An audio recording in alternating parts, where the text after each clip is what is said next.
Hello and welcome to Johansson Reading number 5.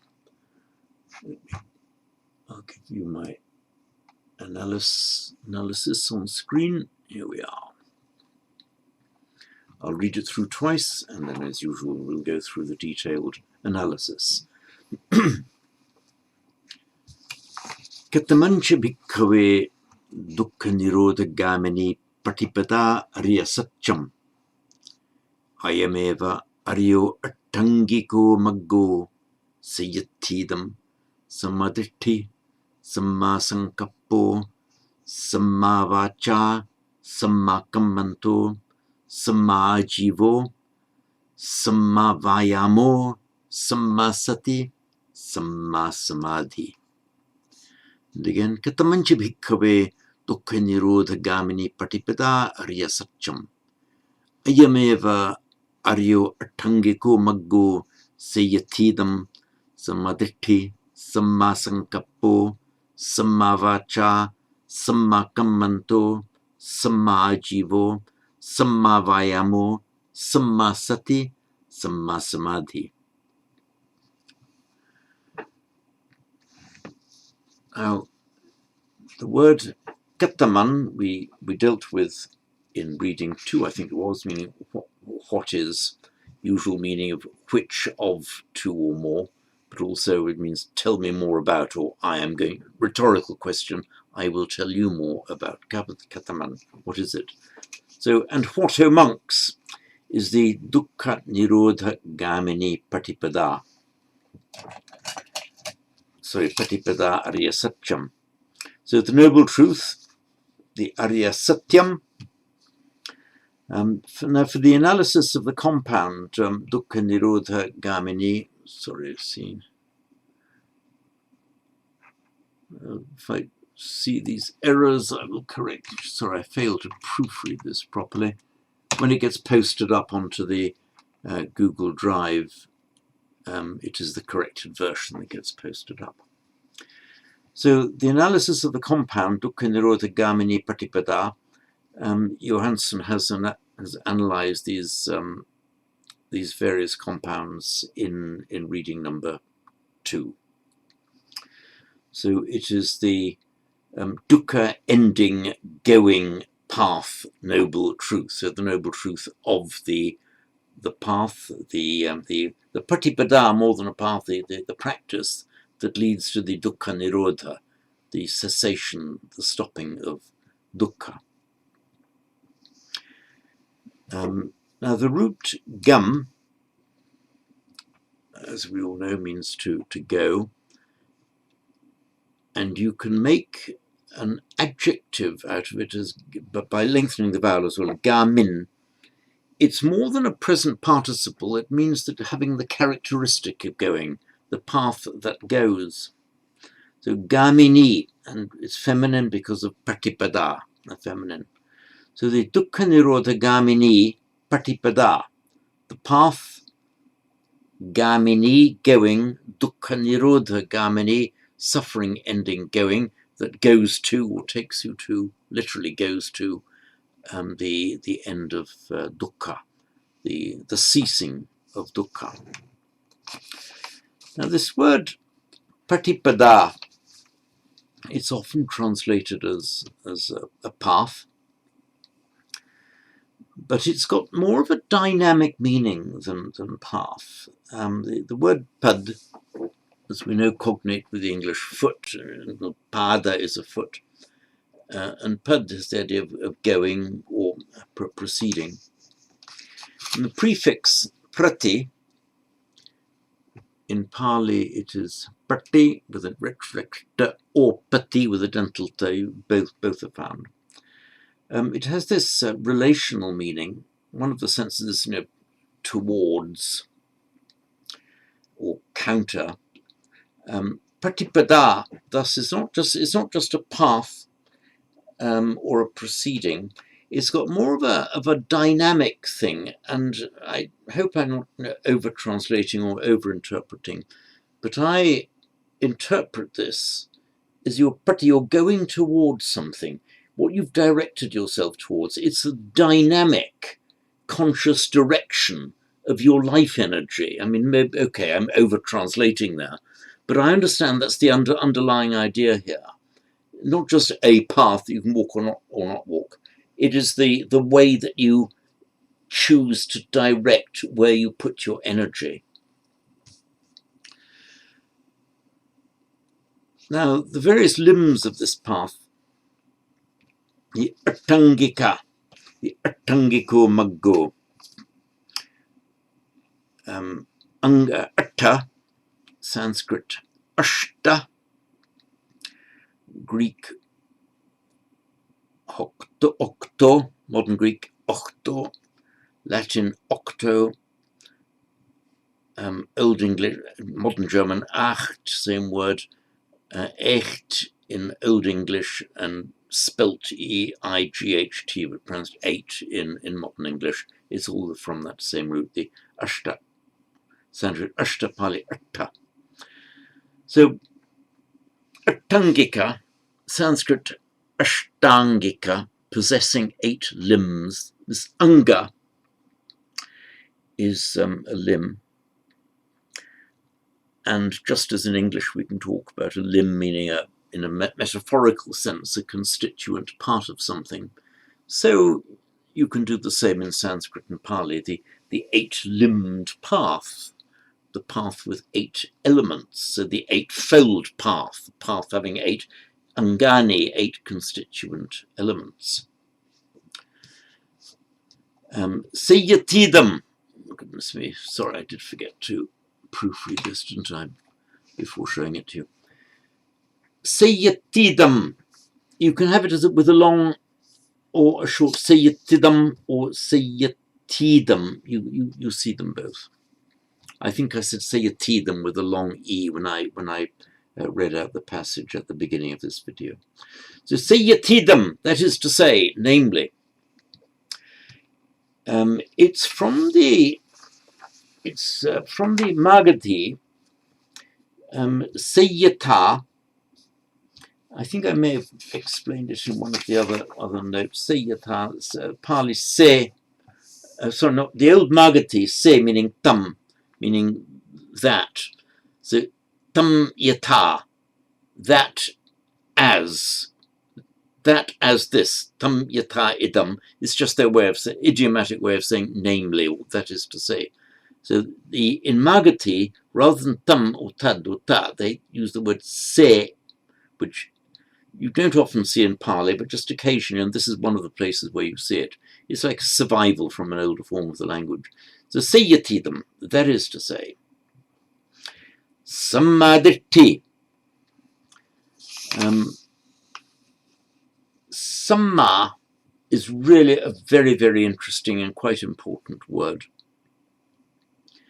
It's often translated as right, right view, right effort, all that kind of thing, right livelihood, right action. It's more than just right. The basic meaning, and you'll see I've done a separate note on this. It is composed of 3 elements. I'll just call up my iPad screen for you. Where's my iPad screen? Here we are. Oops.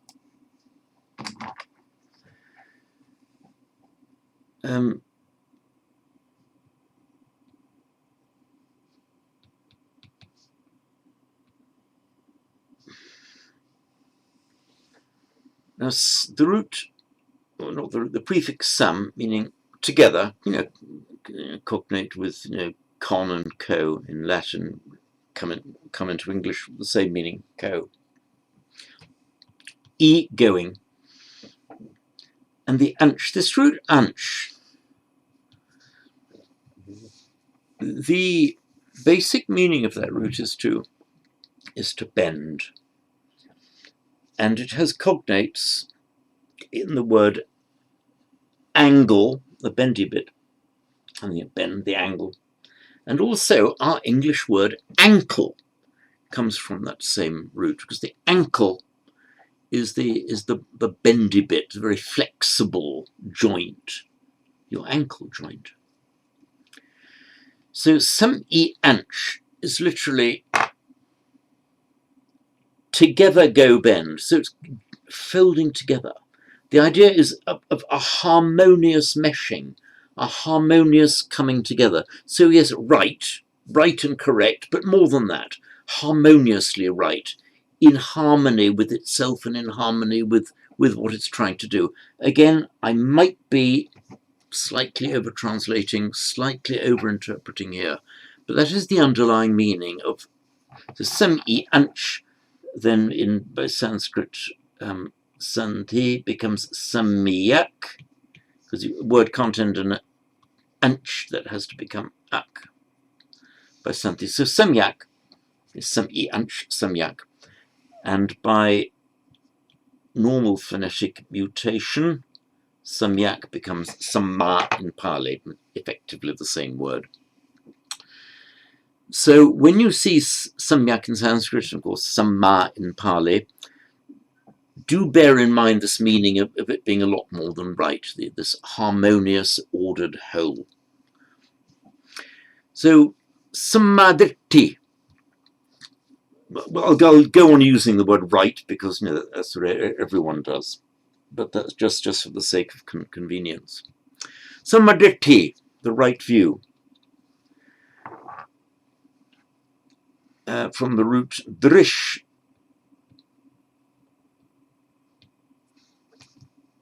which then to see, which makes a feminine verbal noun by the addition of ti.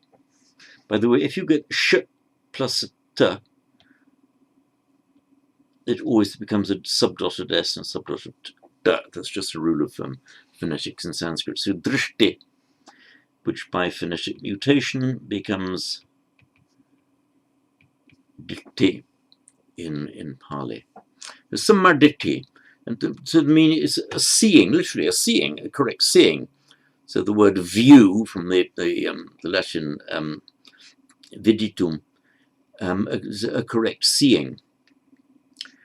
And the sankalpa, sankappo in Pali, the meaning of clip,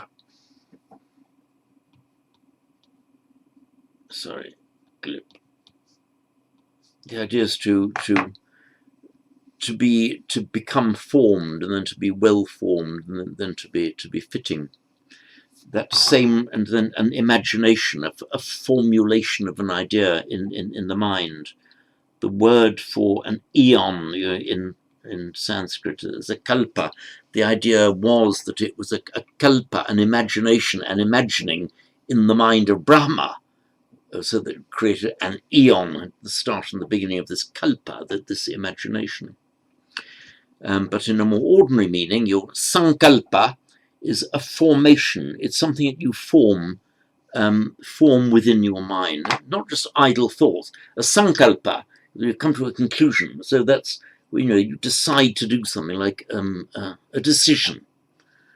And so it's your intention, what you intend to do, not random thoughts in the mind, but then focusing into an intended action. That's your sankappa. The next one, samavacha, right speech. Vacha, I think we all know. Vacha is the root of vach. Cognate, as we all know, with the Latin word vox, vocal, speech.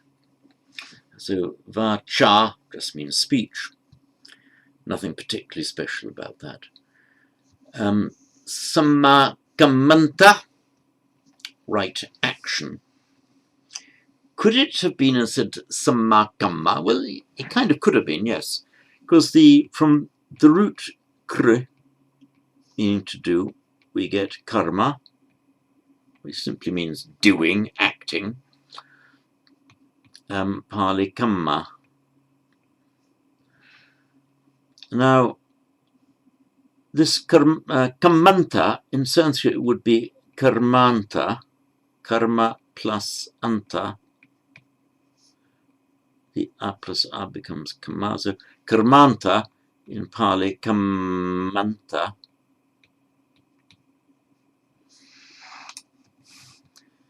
Anta meaning the cognate with the English word end, and it means an end. It also means an extreme. It also, as in the English word, the end in the sense of the purpose of what you're doing. You say, to what end are you doing that? Meaning, for what purpose? What's your objective in doing that? So, kamanta means your doing end, the purpose of your doing, the reason that you are doing something. That was the original meaning of kamanta, but then it just came to mean just your ordinary activity, your ordinary acting. Specifically here, goal-directed activity, any kind of goal-directed activity. So the activity of cooking or cleaning your house, you could describe it as a kamma, but quite right to describe it as the kamanta, like a goal-directed activity. So samma kammanto, right action. The jiva, samma ajivo. Jiva, it's both a noun and an adjective. It means life and alive. So your ajiva, it's the way that you gain your living. So it's your livelihood. So livelihood in Sanskrit and Pali, ajiva. So samma ajiva, the right way, the harmonious way of earning your living, making a living. Samma vayamo, right effort.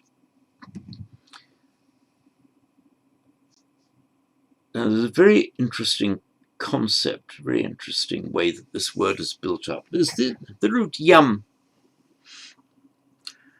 has the to lift or to hold in. The underlying idea is the exertion of force against a resistance, just some kind of doing work, moving against a resistance. And ayama is to kind of pull towards you. Viyama, viyam, like to push away. The span of the arm, if you stretch out your arms, it is in Sanskrit viyama. So yam, it makes a verbal noun, yama. So the viyama, which in Pali becomes vyama or byama, you can say both, means stretching out. And the word then byama came to mean in Pali a fathom. So it's the distance of the outstretched arms.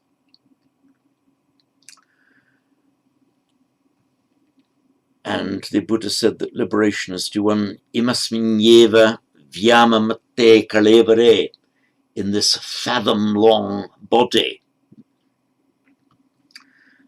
Vyama matte, matta meaning a measure, vyama matta, having the measure of a fathom. So this body with its size of the outstretched arms. So if you have the root ayama, pulling towards yourself, vyama, pushing away, extending, put them together, vayama, which comes vayama in Sanskrit and just vayama in Pali. It's the idea of a tugging against a resistance, like the tug of war. You're pushing against something that's pushing against you, or you're pulling something that is being pulled away from you. The idea of exerting some effort against a force that is against you, or difficult to overcome. And that is how they make this idea of an effort, not just sailing along doing nothing, but the idea there's a bit of force to be exerted in what you're doing. That's the effort that you're making, samma vayamo. Samasati, right mindfulness, and sati, the word mindfulness has, I think, become pretty stuck as the translation of sati. But do bear in mind that it comes from the root smri, present tense smarati, means just, it's a very ordinary verb meaning to remember. So smarati in Sanskrit and sarati in Pali. And the verbal noun, which originally just means remembering, is smriti in Sanskrit and sati in Pali, as in the Satipatthana Sutta. And finally, samma samadhi. The root dha means to put. When it comes as the final element of a compound noun, it becomes dhi. So, for example, we have sandhi. Can also be written as sandhi, like that. You know, the way the sandhi, putting together, it is cognate with the Greek synte, from which we get in English synthesis. So sandhi, synthesis, are etymologically the same word, the synthesis, they're putting things together. But here we get not sandhi, but samadhi. Adha is to bring towards you, to bring together. Some adhi. It's the idea of gathering things towards you. We say concentration, and the word samadhi, of course, has come into use in English. So samadhi, gathering in, concentration. So I will read this through to you once more slowly. Let me give you my text again. Where are we? Here we are. Oops. Shouldn't be bold. So,